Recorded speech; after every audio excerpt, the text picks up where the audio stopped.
But Savitri व्रत कथा आरंभ करते हैं।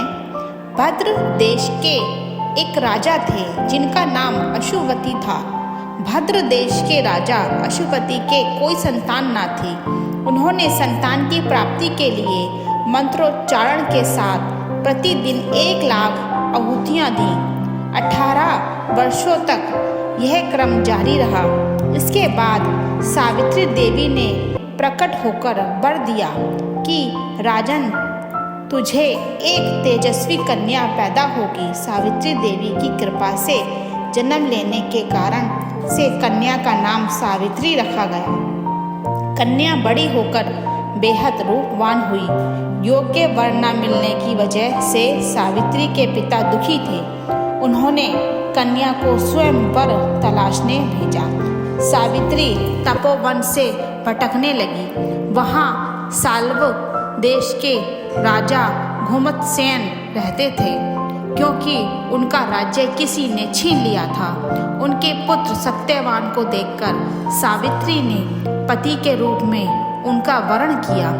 ऋषिराज नारद को जब यह बात पता चली तो वह राजा अश्वती के पास पहुँचे और कहा कि हे राजन, यह क्या कर रहे हैं आप? सत्यवान गुणवान है, धर्मात्मा है और बलवान भी हैं, पर उसकी आयु बहुत छोटी है। वह अल्पायु है। 1 वर्ष के बाद ही उसकी मृत्यु हो जाएगी। ऋषिराज नारद की बात सुनकर राजा अशुपति घोर चिंता में डूब गए। सावित्री ने उनसे कारण पूछा तो राजा ने कहा, पुत्री, तुमने किस राजकुमार को अपने वर के रूप में चुना है? वह अल्पायु है। तुम्हें किसी और को अपना जीवन साथी बनाना चाहिए। इस पर सावित्री ने कहा कि पिताजी, आर्य कन्या अपने पति का एक बार ही वरण करती है। राजा एक बार ही आज्ञा देता है और पंडित एक बार ही प्रतिज्ञा करते हैं और कन्यादान भी एक ही बार किया जाता है। सावित्री हठ करने लगी और बोली, मैं सत्यवान से ही विवाह करूंगी। राजा अश्वती ने सावित्री का विवाह सत्यवान से कर दिया। सावित्री अपने ससुराल पहुंचते ही सास ससुर की सेवा करने लगी। समय बीतता चला गया। नारद मुनि द्वारा कथित निश्चित तिथि पर पितरों का पूजन किया। हर दिन की तरह सत्यवान उस दिन भी लकड़ी काटने जंगल में चले गए। साथ में सावित्री भी गई। जंगल में पहुंचकर सत्यवान लकड़ी काटने के लिए एक पेड़ पर चढ़ गए। तभी उसके सिर से में तेज दर्द होने लगा। दर्द से व्याकुल सत्यवान पेड़ से नीचे उतर गए। सावित्री अपना भविष्य समझ गई। सत्यवान के सिर को गोद में रखकर सावित्री सत्यवान का सिर सहलाने लगी। तभी वहाँ यमराज आते दिखे। यमराज अपने साथ सत्यवान को ले जाने लगे। सावित्री भी उनके पीछे पीछे पड़ी। यमराज ने सावित्री को समझाने की कोशिश की। यही विधि का विधान है, लेकिन सावित्री नहीं मानी।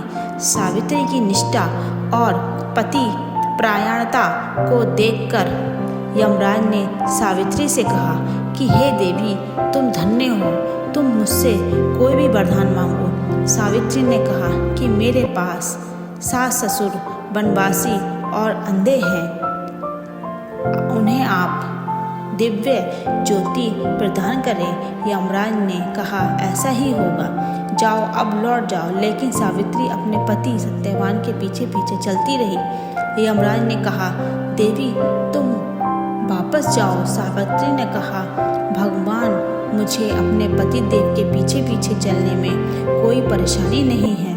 पति के पीछे चलना मेरा कर्तव्य है। यह सुनकर उन्होंने फिर से उसे एक बार वर मांगने के लिए कहा। सावित्री बोली, हमारे ससुर का राज्य छिन गया है, उसे पुनः वापस दिला दें। यमराज ने सावित्री को यह वरदान भी दे दिया और कहा, अब तुम लौट जाओ। लेकिन सावित्री पीछे पीछे चलती रही। यमराज ने सावित्री को तीसरा वरदान मांगने को कहा। इस पर सावित्री ने 100 संतानों और सौभाग्य का वरदान मांगा। यमराज ने इसका वरदान भी सावित्री को दे दिया। सावित्री ने यमराज से कहा कि प्रभु, मैं एक पतिव्रता पत्नी हूँ और आपने मुझे पुत्रवती होने का आशीर्वाद दिया है। यह सुनकर यमराज को सत्यवान के प्राण छोड़ने पड़े। यमराज अंत ध्यान हो गए और सावित्री उसी बट वृक्ष के पास आ गई जहाँ उसके पति का मृत शरीर पड़ा था। सत्यवान जीवित हो गया और दोनों खुशी खुशी अपने राज्य की ओर चल पड़े। दोनों जब घर पहुँचे तो देखा कि माता पिता को दिव्य ज्योति प्राप्त हो गई है। इस प्रकार सावित्री सत्यवान चिरकाल का राज्य सुख भोगते रहे।